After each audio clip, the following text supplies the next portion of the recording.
guys should still be on the job. All rise. The judge is here. What do you think? Well, they shouldn't be on the job. I mean, the court ruled conclusively. Now, we're not talking about all members of the National Labor Relations Board. We're talking about 2, which is enough to upset a quorum. So whatever was in other words, done, they can't make a decision until those 2 positions are permanent. Right. So whatever was done by the National Labor Relations Board while these 2 were on the board is invalid, even though not all of it has been challenged. Only one set of decisions has been challenged.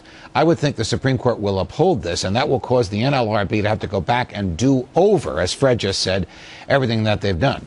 Now, this could be cured in the future if these nominations are now confirmed by the Senate, but that wouldn't make lawful the unlawful decisions they've already made. They've really created a mess for the taxpayer, for management, and for labor.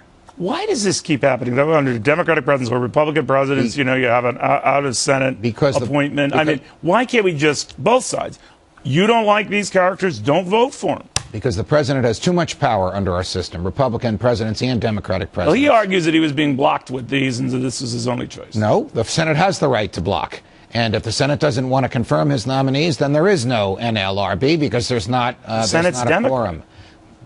That's the answer. His own Senate, his own party blocked these people. We don't know why, but they didn't vote to confirm them. But Judge, add that up with the executive actions he's taken and all this other stuff. That's not very constitutional, is Well, it? last night, most respectfully, he sounded like a prince or a tin-horn dictator who basically said to the Congress, do what I want you to do or I will find a way to get it done. That is not our system. In our system, the president doesn't write the laws. He enforces the laws that the Congress has written, whether he agrees with the laws or not. And he can't enforce laws that don't exist. He can't make them up on his own any more than he can appoint these people to positions where there are not true vacancies. He deserved the slapdown that he got from the Circuit Court of Appeals in the District of Columbia, right underneath the Supreme Court, and he will probably get another from the Supreme Court itself. But he's tried to defy them. But you've reminded me, a lot of presidents sort of, sow their oats and sort of push how far they can go. FDR, other presidents have done this. But it's not the first, and it won't be the last. Different? Is this president, either the series of moves, the executive actions, the appointments, what have you, adding up to be more than others?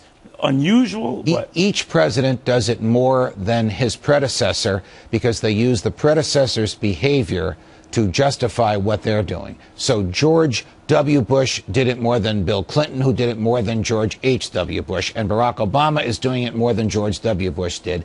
And he's doing it in a very, very strident, leftist, progressive, as in Woodrow Wilson, way. Not in a way that the Congress has authorized.